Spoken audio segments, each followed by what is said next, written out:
Hello everyone, welcome to the video. So the other day I made a video, well last week or two I made a video about making decisions from either our higher self or our ego.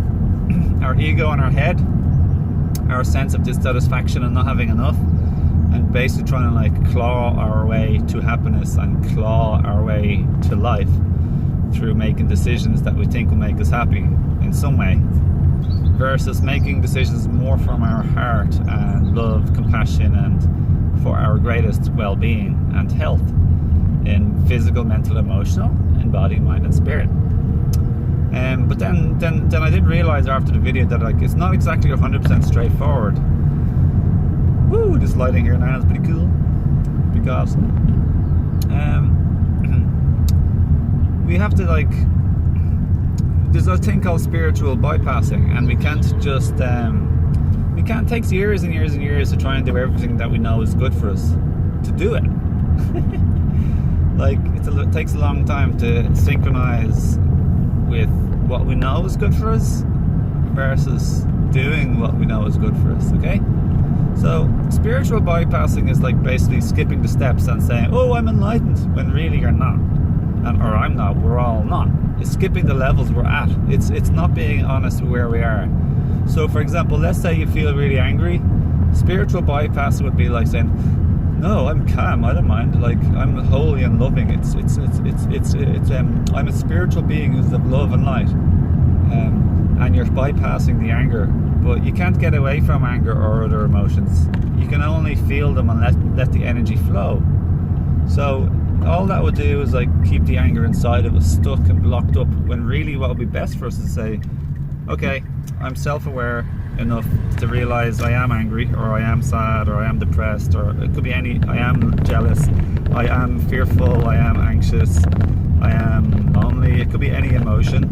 I am impatient, I am intolerant, it could be anything that some people might call bad or negative, you know.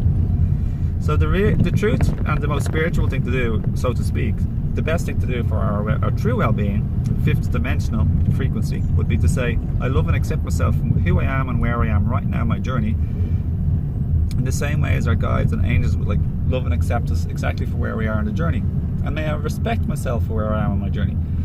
This is how I feel, but I'm also conscious and aware enough to be blessed to be able to not have to express this emotion in a hurtful or a destructive or negative way upon myself or anyone else. I don't have to go around smashing stuff with my anger. I can feel it, I can cry, I can go for a run, I can do push-ups, I used to chop some wood when I was younger. I could go for a run, play football, let out a scream if you're up in the middle of the mountains.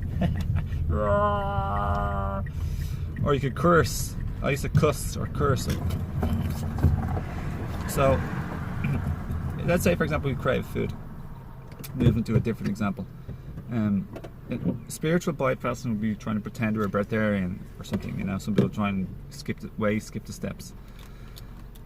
To be authentic and genuine and compassionate to ourselves would be 5D. To accept, love and respect with compassion where we are. So for example, what we could say is like, I crave pasta, I crave beans, I crave meat, fish, eggs, dairy, chicken, or I crave like cooked food. It depends on what our diet is. Like basically we crave something that we know is not our usual, typical or optimal way.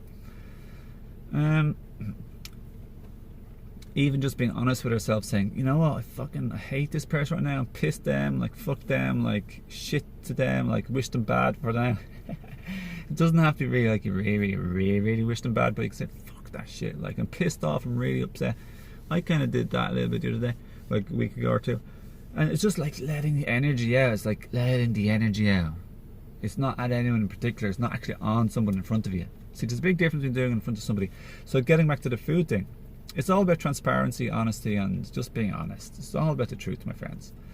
So what we do is, if it's back to the food, like a craving, we might have some chips or beans or pasta or rice or a chocolate bar with white sugar or something we know isn't our optimal, okay? But we have it with loving compassion and forgiveness for ourselves, and we have a greater level of awareness like above what we're behaving, and that's okay. So, and we know it's a journey, we know it's a process, we know it's a trip, We're on the path, and there's going to be ups and downs. So we have acceptance, love and respect, forgiveness and compassion for where we are in the little downward slide. And then we get back up this children's slide and we play in the playground of life again.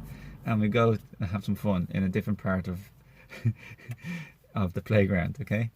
Now, you know what I'm saying, just being a little bit silly there, a little bit cheery. But yeah, I want to give an energy where we're not too heavy or serious or strict on ourselves.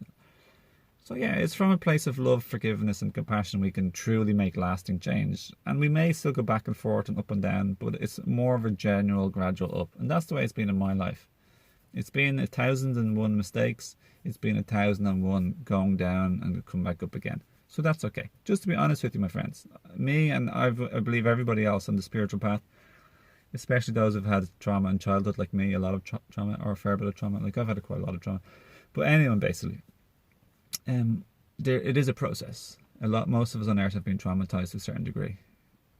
I've found that people who haven't been traumatized tend to be fruitarian easy, like Anne Osborne, Orville Douglas and Eli Martyr. I've asked them all and I had a suspicion and I was right. Using my wisdom and knowledge, I asked them and I was right. I intuitively or wisdomly felt that they had a good, nice childhood with little trauma, and I was right. So they've less emotional eating and attachment to food and negative habits that they've picked up all their life to cope and survive, like me and so many other people. So, yeah, that's all I want to say, everyone. Have a beautiful day. Thanks for watching. Lots of love to you. I hope this video helped. If it's helped and if it resonates with you, please share on the message so somebody else can benefit from it. And hit the like button if you resonate with supporting this channel's popularity, my videos and my message and purpose, which is to spread enlightenment, love and light and knowledge and wisdom and positive energy to help uplift, soothe, nurture and heal and empower my fellow beautiful humans who I love and respect and appreciate, such as you. So, namaste, and thanks for your love and good energy back as well. Thanks for all the prayers or the nice thoughts from me. I appreciate that very much. And I'll see you again in the next video. And be sure to check my other videos and my playlist on my channel wall, and to befriend me on social media such as Facebook and Instagram. Bye now. Lots of love. Have a nice day.